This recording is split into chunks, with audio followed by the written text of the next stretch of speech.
Mateus capítulo 8 e o versículo 17, ele é uma explicação do versículo anterior, quando Jesus curou muitas pessoas de suas enfermidades físicas. E aí, Mateus diz, no versículo 17, que isso aconteceu para que se cumprisse o que fora dito pelo profeta Isaías, que diz: Ele tomou sobre si as nossas enfermidades e levou as nossas doenças. É impressionante que muitos teólogos, muitos intérpretes bíblicos dizem que este texto de Isaías não tem a ver com enfermidades físicas. Só que quando nós chegamos aqui, está aí ele explicando que realmente aquele momento de Jesus com aquelas pessoas era em cumprimento àquilo que fora dito pelo profeta Isaías. Sempre que a gente ler a Bíblia, lembram-se dessa regrinha que eu tenho passado para os irmãos? Sempre que a gente ler a Bíblia, a gente deve perceber que é possível que aquele versículo, aquele texto, tenha uma aplicação atual, em aplicação imediata, uma aplicação mediata, que é logo para depois, e tem uma aplicação final. Tem uma aplicação de princípio, tem uma aplicação de meio e tem uma aplicação de fim. Também, muitas vezes, o texto bíblico tem uma aplicação literal e tem uma aplicação espiritual. É o caso deste texto. Ele tem a aplicação de que Jesus, de fato, levou sobre si as nossas doenças físicas. Mas Jesus também levou sobre si as nossas doenças emocionais, as doenças da psique. E Jesus também levou as nossas doenças espirituais, as doenças do nosso pneumatos, do lado espiritual da nossa vida. E eu queria dar uma caminhada com os irmãos nesta manhã em relação a esses 3 níveis de cura que Jesus opera nas nossas vidas e que a gente não pode esquecer disso. Existe uma linha teológica que é chamada de cessacionismo. Quer dizer, as coisas que aconteceram no tempo de Jesus cessaram, aquelas curas cessaram, as possessões demoníacas cessaram, os dons espirituais cessaram. Eu fico perguntando, o que restou então para nós? A palavra de Deus é viva e eficaz, e é mais penetrante do que espada de 2 gumes, diz a própria Bíblia. Também a palavra de Deus diz que Jesus é o mesmo ontem, hoje e eternamente. Deus é soberano. Ele pode agir como Ele quiser, no momento que Ele quiser, no tempo que Ele quiser. Ele é soberano. Ele é o Senhor da história. E nós precisamos trazer para a nossa realidade, para o tempo presente, aquilo que Jesus pode fazer na vida de cada um de nós. Então, a primeira lição que nós tiramos deste texto bíblico de Mateus 8,17, combinando-o com Isaías 53:4, é que, de fato, Jesus pode curar as nossas doenças físicas hoje. Daí a necessidade de nós orarmos: Jesus, leva a minha doença física. Verdadeiramente, vejam só, verdadeiramente, não é algo apenas ideológico, não é uma imaginação, não é algo irreal, verdadeiramente, ele tomou sobre si as nossas enfermidades e as nossas dores levou sobre si, e nós o reputamos por aflito, ferido de Deus e oprimido. Então, nós podemos aplicar este texto às nossas enfermidades físicas, porque Mateus diz que Jesus curou aquelas pessoas em cumprimento desta profecia de Isaías. Então, meu irmão, qual é a sua lida nesse instante com enfermidades no seu corpo? É importante você crer que Jesus pode fazer isso. Que, aliás, não diz que ele levará. Vocês estão vendo aí? Ele tomou sobre si as nossas enfermidades e as nossas dores levou sobre si.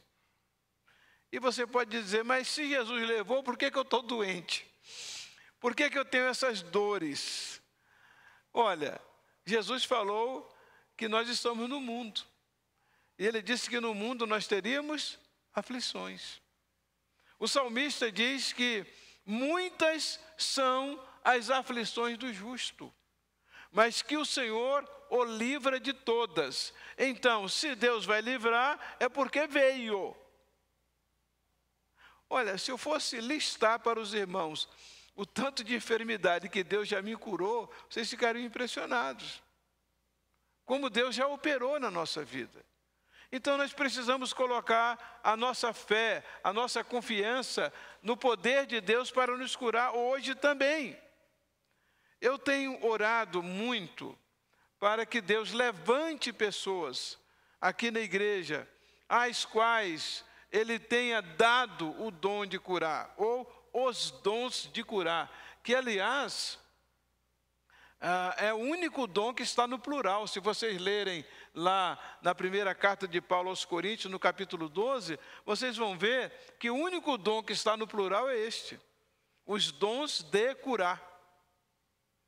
A interpretação é de que muitas vezes para cada doença é preciso um dom. Eu não sei como a gente pode se sair com essa explicação, mas essa é uma das explicações, porque lá está escrito, os dons de curar. Não apenas um dom, mas os dons de curar. E a gente precisa, irmãos, não anular o poder de Deus. Porque muitas vezes nós deixamos de receber a bênção porque a gente não crê. A Bíblia diz que Jesus foi a Nazaré, e lá em Nazaré ele não pôde realizar muitos milagres por causa da incredulidade deles. Quantas experiências nós temos de pessoas que foram de fato curadas. O que nós não fazemos é alarde, nós não fazemos é propaganda, mas que Deus continua operando e curando pessoas, sim, Ele pode fazer isto. Mas aí, você pergunta, mas e por que eu tenho que ir ao médico? Meus irmãos, nós temos tantos exemplos na Bíblia de que pessoas foram tratadas com medicamento. Lembram-se de que quando Ezequias estava doente e que Deus disse para ele, eu vou te dar mais 15 anos de vida, foi assim e curou? Não. Diz que Isaías mandou pegar um medicamento lá e colocar sobre a úlcera, sobre o ferimento de Ezequias. Quer dizer, o tratamento medicamentoso, o tratamento de um procedimento cirúrgico é também um meio de Deus nos tratar, de Deus cuidar de nós. Então, é a bênção que nós pedimos a Deus para Ele nos mostrar qual vai ser o meio, se um meio direto ou um meio indireto. Me impressiona também algumas curas que Jesus fez, um negócio que, se a gente fizer hoje, dá processo. Jesus uma vez cuspiu na língua de uma pessoa que tinha uma deficiência de fala. Ele cuspiu no ouvido do surdo. Outra vez ele cuspiu no chão, fez lodo e passou nos olhos do cego. Mas ele que tinha tanto poder, que para Lázaro, ele disse apenas: Lázaro, vem para fora. Por que Jesus teria feito isso? Há muitas coisas que nós não sabemos, mas há outras que nós deduzimos. Por exemplo, que Jesus fez isso para nos mostrar que muitas vezes nós precisamos de um tratamento medicamentoso, sim. Que nós precisamos de um médico, sim. Por que será que Lucas acompanhou Paulo durante tantos anos? Por que será? Aquele livro, o livro de Deus, a gente não pode aceitar tudo que ele diz, não, mas tem algumas coisas ali que levam a gente a pensar. Porque Paulo, devido às suas enfermidades, precisava de alguém que cuidasse dele continuamente, constantemente, além de Lucas ser aquela pessoa que iria escrever o livro de Atos, o Evangelho de Lucas, que iria ser uma bênção, mas porque ele era médico, tanto que Paulo diz, Lucas, o médico amado.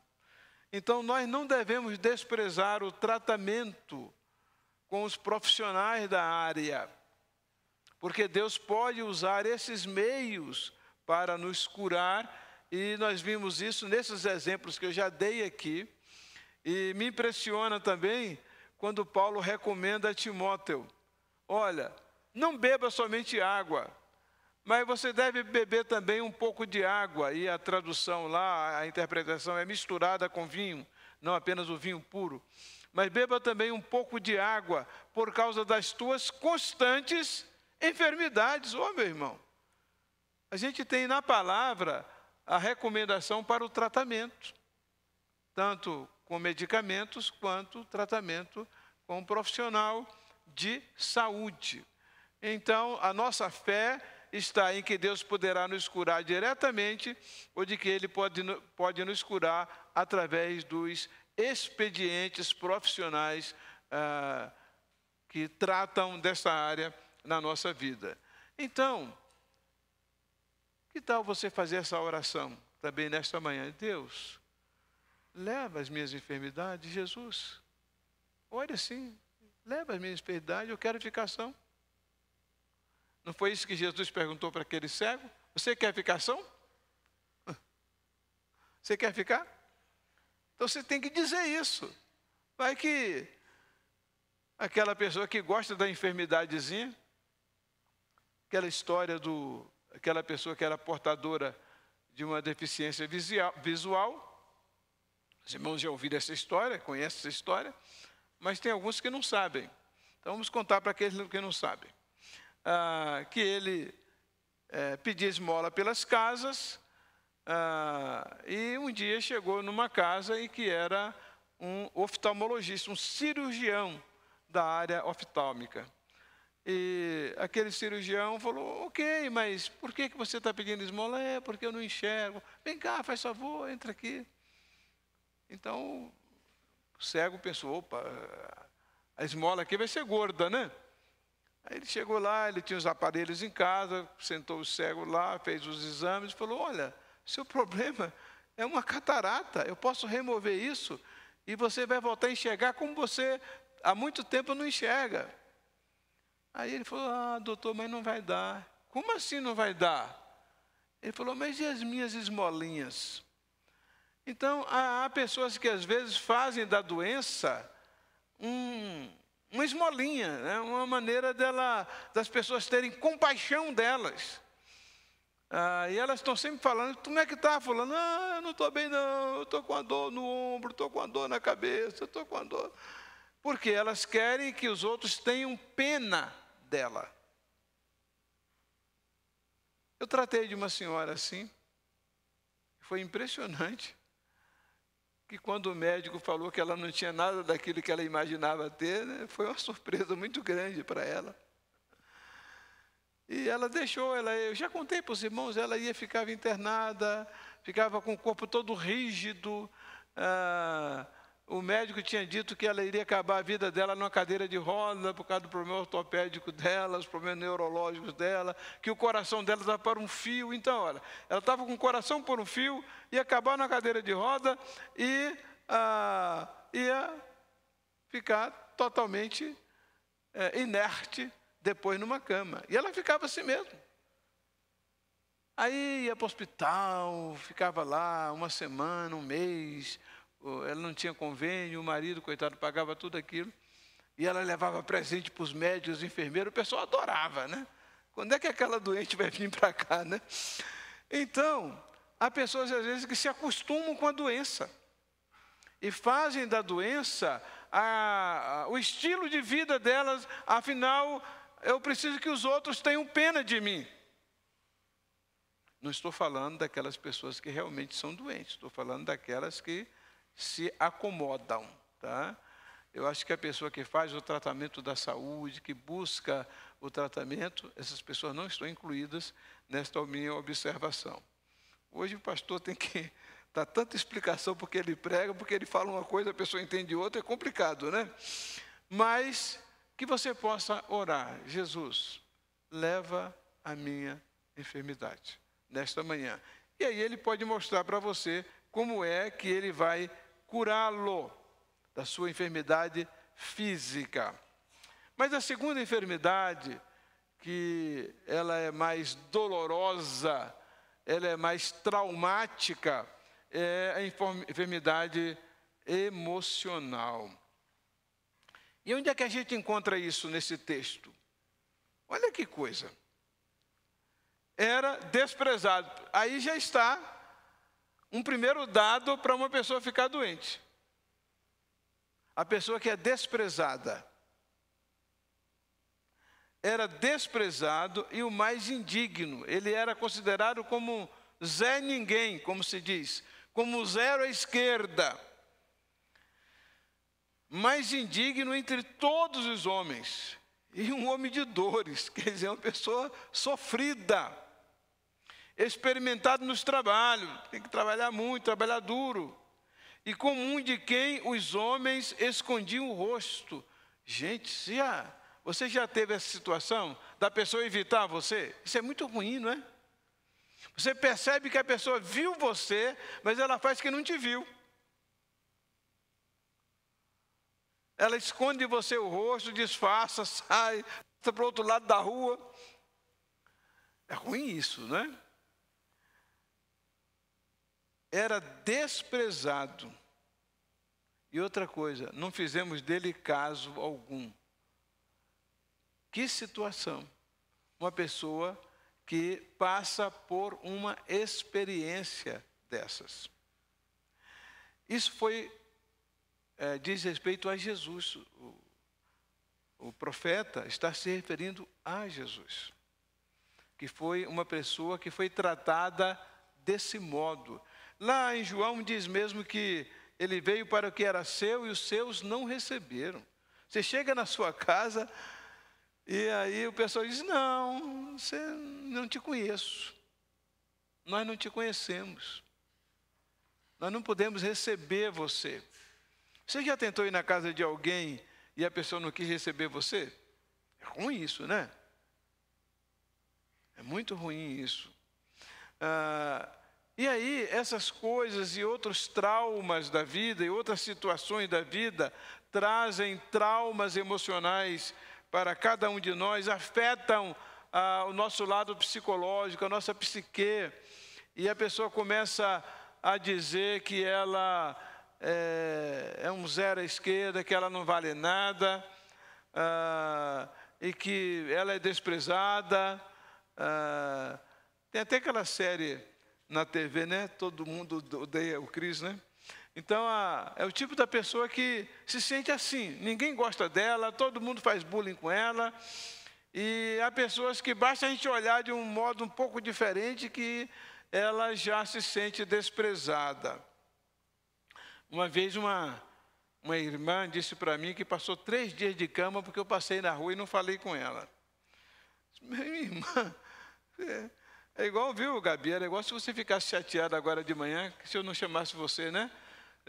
Acontece, né? De gente esquecer os momentos da vida, você não está muito ligado, né? Você sabe que o homem, principalmente, a visão do homem é direcional. O homem não tem uma visão periférica. Então, o homem só vê o que ele quer ver, né? A mulher vê tudo, né? Ela está ali, ela consegue ver tudo. Então, às vezes, há pessoas que, assim, você não falou comigo, você não ligou para mim, você me deu um bom dia hoje diferente, tá? Às vezes, um irmão manda uma mensagem para mim, e eu respondo a mensagem, ok, tá. Aí depois eu falei, eu não respondi. Oi, meu irmão, eu respondi daquela maneira, porque eu estava em outra atividade, estava em outro momento, e por isso que eu não pude te dar o tratamento que você merece. Às vezes eu tenho que explicar. E há pessoas que dizem, não, pastor, eu compreendi, eu entendo. Não, comigo não tem esse negócio de mimimi, não. Mas não é mimimi, são os sentimentos que a pessoa tem. Uma pessoa que tem um histórico de desprezo, uma criança que já na gestação os pais não a queriam, uma criança que a mãe tentou abortá-la, tentou matá-la no seu ventre, uma criança que sofreu algum tipo de abuso nos primeiros anos da sua vida. Então, esses traumas são trazidos para a fase adulta, e isso se reflete das maneiras mais diferentes possíveis, e muitos transtornos que acontecem de fato na vida das pessoas, por causa não somente de questões de tratamento, mas de questões biológicas, de herança genética, de insuficiência química no organismo. A pessoa começa a se sentir derrotada, destruída, e isso vai por aí afora na vida da pessoa. Então, Jesus experimentou isso. Ele sabe o que é ser desprezado, o que é não ser compreendido, o que é você falar uma coisa e a pessoa entender outra. Isso se dá muito na vida da gente, e pastor então passa por isso o tempo todo. Uma vez teve uma irmã que teimava que eu a havia batizado, até que era positivo isso, né? Pois é, pastor, quando o senhor me batizou, mas eu não a havia batizado. Ela tinha sido batizada pelo pastor da igreja. Eu era ainda um pastor em fase de início, lá no Rio de Janeiro, início de pastorado, e o pastor titular que a havia batizado. Mas na mente dela, porque ela gostava de mim, eu que a havia batizado. Então eu desisti de dizer que não havia batizado. Pois é, irmão, então batizei a irmã, né, e tal. Porque a pessoa não consegue demover, elas fixam algo na sua vida que é difícil de compreender. Uma vez eu tive que levar um irmão para um hospital psiquiátrico. E ele teve um trauma muito grande porque a mulher dele morreu dentro de casa e a funerária o colocou dentro do carro que transporta, o carro funerário, colocou perto do caixão. Pega a mulher, bota no caixão sem ornamentar nada, e ele ali dentro, ali atrás. O homem teve um surto, que ele ficava rodando dentro de casa, conversando, sem ir para lugar nenhum. Então, um dia eu tive que pegar um diácono, daqueles diáconos, né, bem fortes, e fomos lá e pegamos esse irmão à força. Eu já havia preparado o hospital psiquiátrico, já havia conversado com eles, estavam prontos para receber ele. Falou, o senhor traz, nós só não podemos buscar. Então nós chegamos lá, pegamos ele à força. A força assim, ele estava fraco, não comia, então não foi tanta força assim. E colocamos no carro e levamos.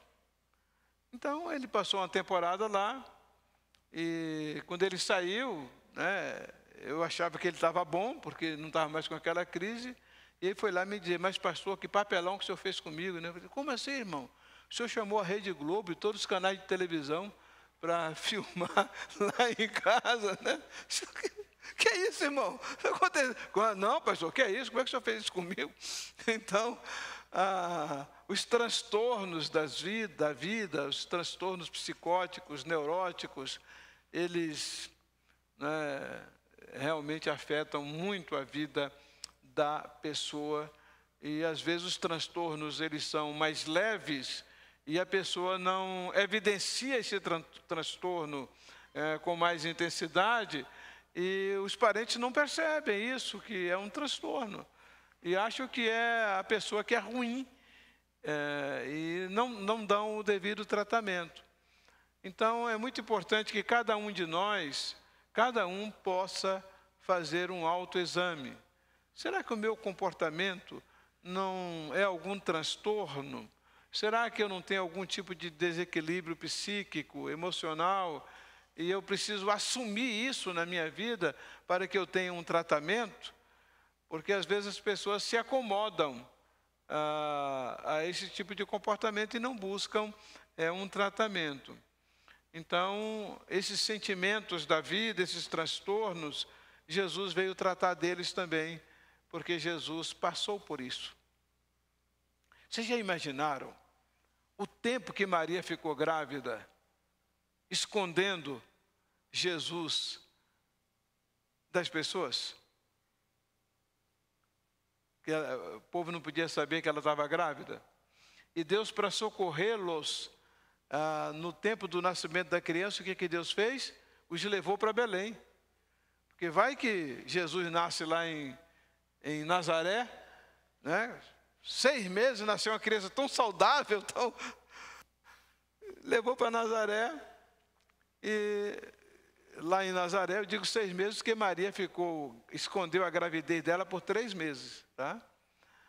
E só depois que José foi recebê-la, quer dizer, quando José se casa de fato com ela, ela estava grávida de 3 meses ou mais. Então, foi uma situação muito difícil para ela, ela poderia ser apedrejada. E aí Jesus passa esse tempo no ventre de Maria com essa situação. E quando ele nasce, o que acontece? Herodes tenta matá-lo. O que vocês acham que seria uma criança que alguém tentou matá-la logo após o seu nascimento e os pais têm que fugirem por causa dessa situação? Então Jesus não foi afetado emocionalmente, psicologicamente, mas eu quero dizer que ele passou por experiências dessas. Esses dias nós estávamos conversando com uma pessoa que ela disse que o filho dela, é uma senhora, que o filho dela tem trauma de ir à escola porque ele não conhece o pai, ou o pai não liga para ele, e ele evita certas situações em razão disso. Então Jesus foi adotivo, né? Vocês se lembram, né? Se alguém que não tinha pai terreno era Jesus, né? Nem pai terreno ele teve mesmo. Então Jesus sabe o que é ser um filho adotivo. Ele sabe o que é ter de fugir porque querem matá-lo.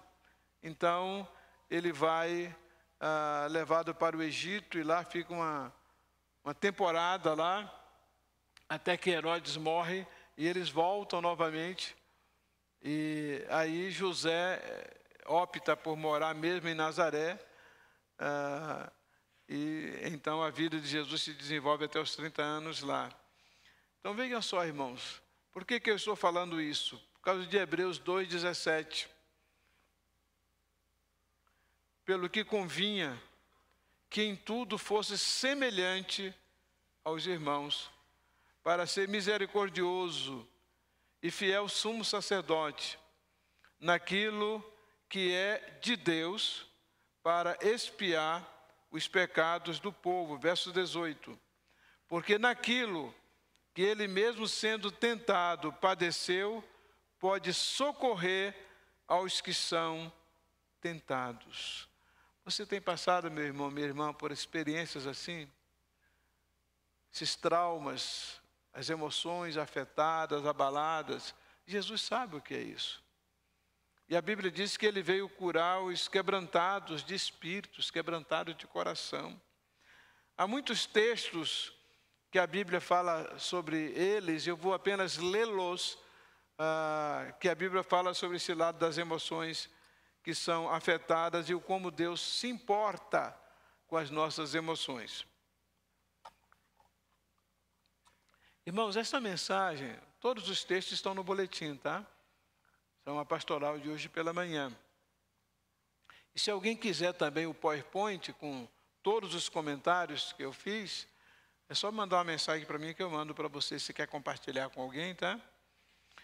Então, Salmo 34, 18. Perto está o Senhor dos que têm o coração quebrantado, corações feridos, e salva os contritos de espírito. Deus se aproxima dos que estão emocionalmente feridos. Salmos 42, 11. Porque estás abatida, ó minha alma, a alma abatida, a psique abatida, o lado emocional abatido. Porque estás abatido, ó minha alma, e porque te perturbas dentro de mim. Espera em Deus, pois ainda o louvarei. Ele é a salvação da minha face, o meu Deus. Lamentações 3,19, que todos nós conhecemos. Lembra-te da minha aflição e do meu pranto. Quantas vezes você tem chorado, tem derramado suas lágrimas diante de Deus por causa das suas emoções. Ore nesta manhã e diga: Jesus, leva as minhas doenças emocionais. Quero ser tratado, quero ser curado disso.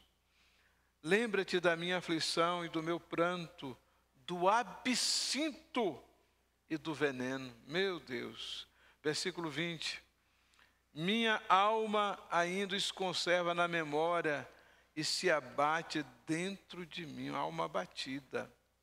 E aí o que ele faz? Ele faz um exercício de tratamento, de autoajuda. O que ele diz?